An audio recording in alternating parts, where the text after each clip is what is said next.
어, 예수님의 예루살렘 입성과 성전 청결 그리고 성전 청결로 인하여서 대제사장들과 장로들과의 권위 논쟁을 우리가 그러한 것들을 보았습니다. 그리고 예수님께서는 세 가지의 비유를 통하여서 그 권위 논쟁에 대하여서 비유로서 대답하십니다.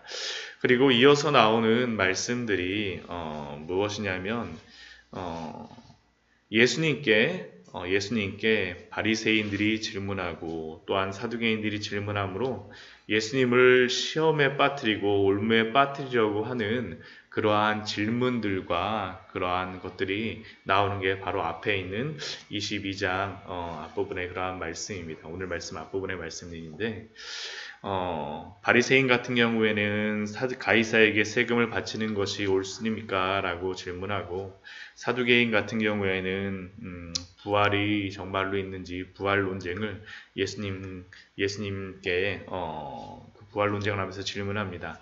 그리고 예수님께서는 그들의 모든 마음을 꿰뚫어 보시고 대답하시므로 그들의 모든 질문에 대하여서 답변하십니다. 그리고 오늘은 그러한 질문의 마지막 질문이라고 할 수 있습니다.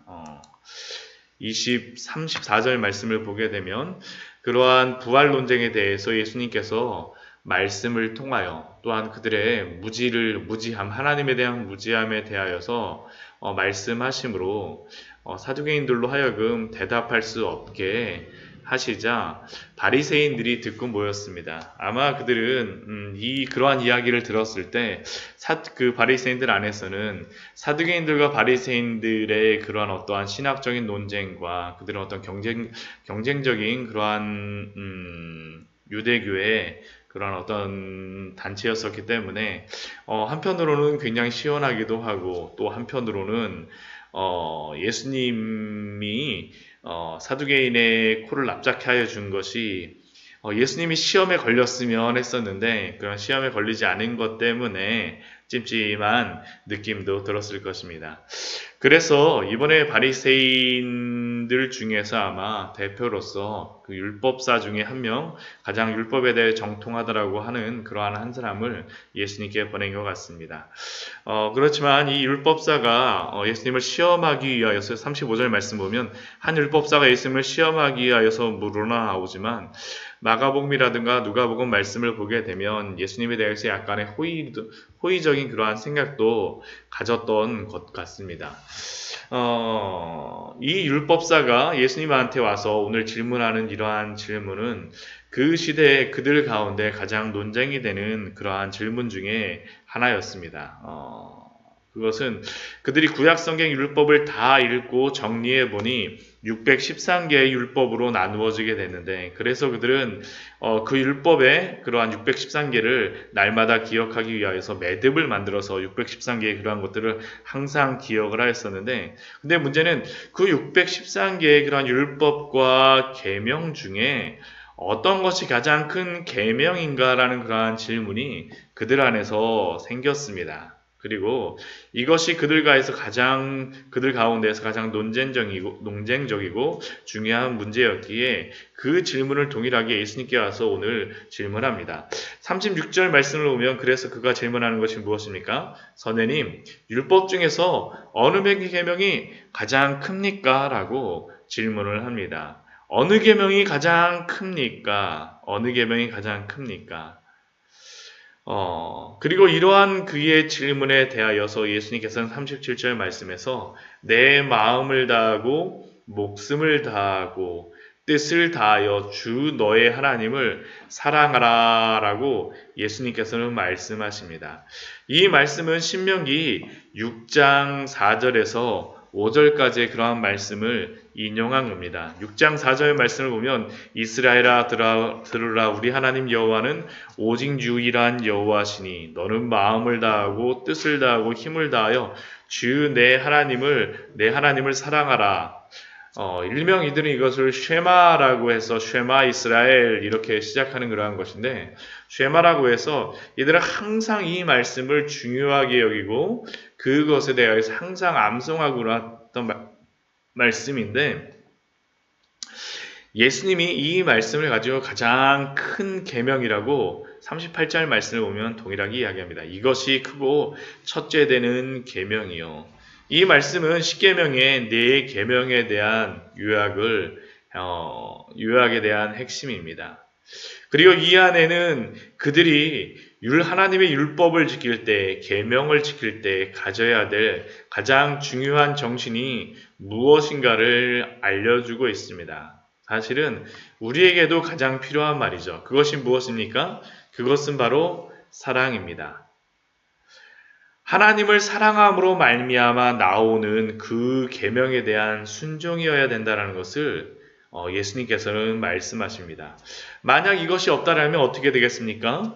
바리새인들과 같이 그 율법에 그러한 마음으로서 순종하는 것이 아니라 그 껍질만, 그 형식적인 모습만 붙들고 있는 신앙적인 모습이 나올 수밖에 없습니다. 우리는 이러한 그 신앙의 태도를 향하여서 율법주의라고도 부릅니다. 형식주의, 율법주의.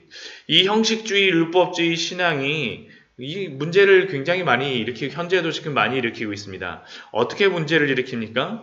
이러한 율법주의와 형식적인 신앙을 자신에게 그것을 들이대게 되면 그 안에서는 하나님을 섬기며 하나님의 말씀에 순종하고 있음에도 불구하고 우리의 신앙은 그 안에 감사와 사랑이었고 오직 의무만 남아서 형식적인 그리스도인이 되는 겁니다.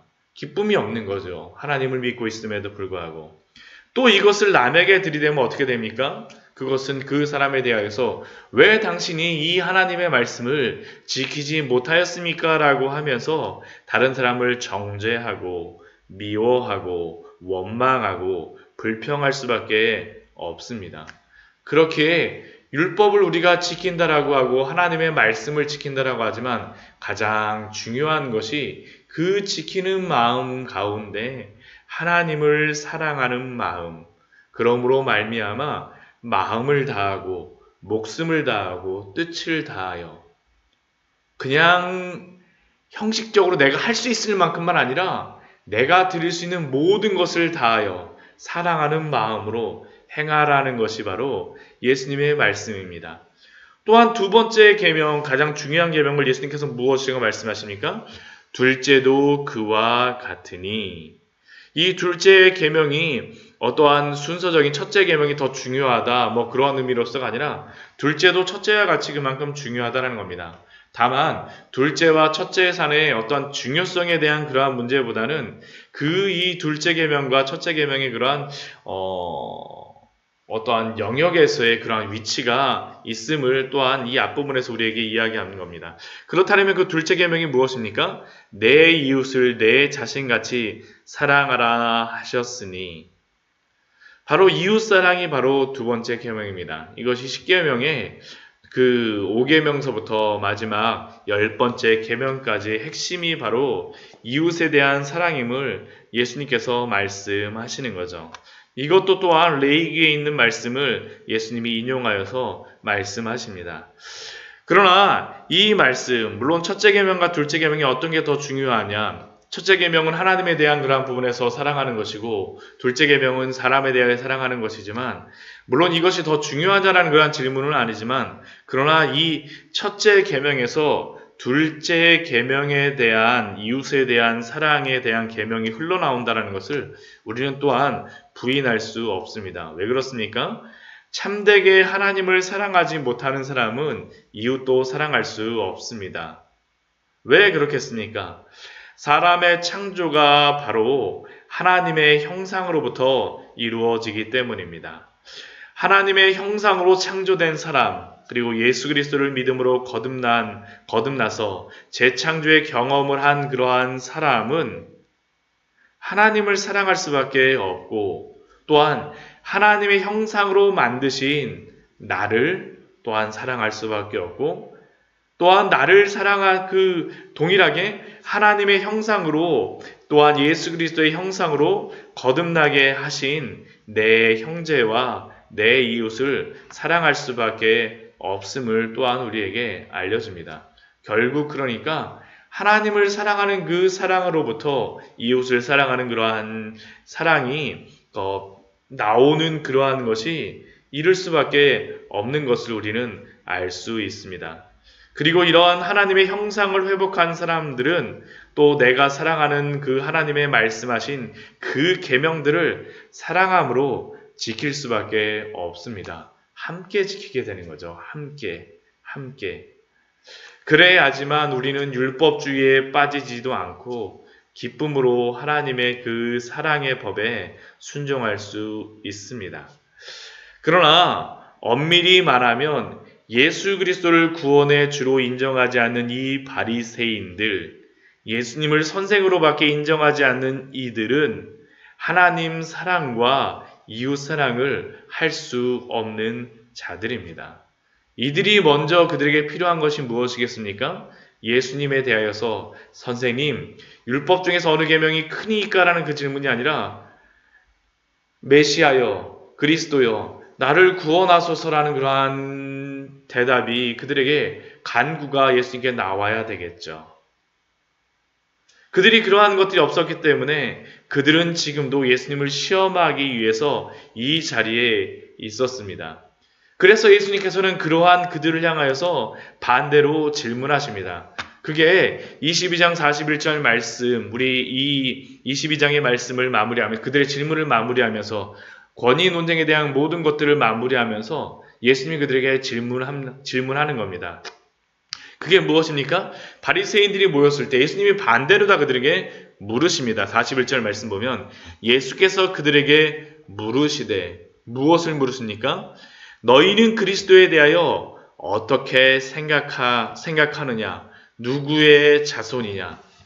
사실 지금까지 이들이 예수님께 권위 논쟁을 하고 예수님을 올무에 빠뜨리려고 질문하고 했던 이유가 무엇입니까? 본질적으로 그들이 예수님을 구주로, 메시아로, 그리스도로 인정하지 않았기 때문입니다. 그리고 그러한 그들에게 예수님은 문제의 핵심인, 그들의 그러한 불신앙의 핵심인 그리스도가 누구인지를 그들에게 질문하십니다. 그리고 그들은 그러한 예수님의 질문에 대하여서 무엇이라고 대답합니까? 대답하되 다윗의 자손이니이다. 이들은 그리스도가 다윗의 자손으로 오리라는 것을 어린아이부터 시작해서 모두 다 그렇게 배우고 알고 있었습니다. 그리고 그러한 그들에게 대해서 다윗의 자손이라고 하는 그들의 그 대답에 대해서 예수님이 답변하시는 것이 무엇입니까? 43절 말씀에서 그 말씀하시죠. 그러면 다윗이 성령에 감동되어 어찌 그리스도를 주라 칭하여 말하되 주께서 내 주께 이르시되 내가 내 원수를 내 발 아래 둘 때까지 내 우편에 앉아 있으라 하셨도다 하였느냐. 이 말씀은 시편 110편 1절의 말씀을 다윗이 성령의 영감을 받아 시편에 기록한 그러한 말씀입니다. 44절 말씀이 바로 시편 110편 1절 말씀에 그 기록된 말씀입니다. 그런데 이 말씀을 누가 하는 겁니까? 다윗이 성령에 감동되어서 영감을 받아서 기록한 말씀입니다. 그런데 다윗이 무엇이라고 그 시편 110편 1절 말씀에 합니까? 여호와께서 내 주께 이르시되, 주께서 내 주께 이르시되라고 우리 성경이 이렇게 되어 있지만 시편 110편 말씀에는 여호와께서 내 주께 이르시되, 여호와 하나님이 계신데 그 옆에 또 다른 주가, 그 우편에 또 다른 주가 앉아 있었습니다. 그리고 그들은 이 주가 바로 메시아라고 그들은 이야기하였습니다. 그런데 문제는 다윗이 그 그리스도에 대하여서, 메시아에 대하여서 주로 부르고 있다는 사실입니다. 즉 이들은 그리스도가 다윗의 자손으로 온다라고 앵무새처럼 말하였었지만 정작 다윗은 자신의 자손으로 온다라고 한 그 메시아에 대하여서 주로 부르고 그를 높이고 있었습니다. 결국 예수님은 그리스도 메시아는 다윗의 자손의 존재로서 존재라고 그들은 이야기했었지만 그러나 그분은 다윗의 주인이라는 것을 예수님이 말씀하심으로 말미암아 그들의 잘못된 그러한 그리스도에 대한 그러한 생각들을 지적하고 계신 겁니다. 왜 그들이 예수님을 그리스도로 인정하지 않았습니까? 온 백성이 호산나 이제 구원하소서 예수여 예수여 하면서 예수님의 그러한 예루살렘 입성을 환호하며 기뻐할 때도 그들을 환호하지 않았고 그리스도가 오셔서 참된 성전의 주로서 그 성전을 청결케 하실 때에도 그들은 그 일을 거두는 것이 아니라 예수님께 대해서 권위 논쟁을 하고 대항하였으며 또 그들이 예수님께 올무를 빠뜨리고 지금까지 시험하고 질문한 이유가 무엇입니까? 그것은 예수님을 참된 그리스도, 참된 메시아, 참된 다윗의 자손으로 받아들이는 것이 아니라 그들이 생각하는 그러한 수준에서 다윗의 자손으로 다윗과 같이 전쟁하며 싸워서 로마에서 그들을 구원해내줄 정도의 그리스도로 생각하였기 때문입니다. 그들은 그리스도를 수천 년간 기다렸다라고 하지만 그들은 하나님이 보내신 구원의 주로서 그리스도로서가 아니라 그들이 생각하고 상상했던 우상과 같은 그러한 그리스도를 원하였습니다. 우리들은 어떻습니까? 우리들은 예수님에 대하여서 어떻게 믿고 있습니까? 2000년 전 이스라엘 사람들과 같이 동일한 오해와 무지 속에 나의 필요를 채워줄 예수 그리스도로 믿고 있습니까? 아니면 구원의 주로서 그분 앞에 굴복하고 있습니까? 말씀을 정리하도록 하겠습니다. 우리가 하나님의 말씀을 지키는 것으로서 사랑함으로써 지켜야 합니다. 죽을 수밖에 없는 영원한 죄와 허물로 죽을 수밖에 없는 우리를 구원하여 주신 그 은혜 앞에 그 사랑 앞에 우리가 그 마음을 가지고 율법을 지킬 때 우리는 형식적인 그리스도인이 되거나 율법적인 그리스도인이 되지 않을 수 있습니다. 그리고 우리를 구원하여 주신 그 분은 내가 사랑하여 감격하여 굴복해야 될 대상입니다. 오직 오늘도 그 참된 믿음 안에서 우리 주 예수 그리스도를 나의 구주로 또한 삶의 주인으로 섬기며 보내는 오늘 하루 되어지기를 축원드립니다. 같이 기도하도록 하겠습니다.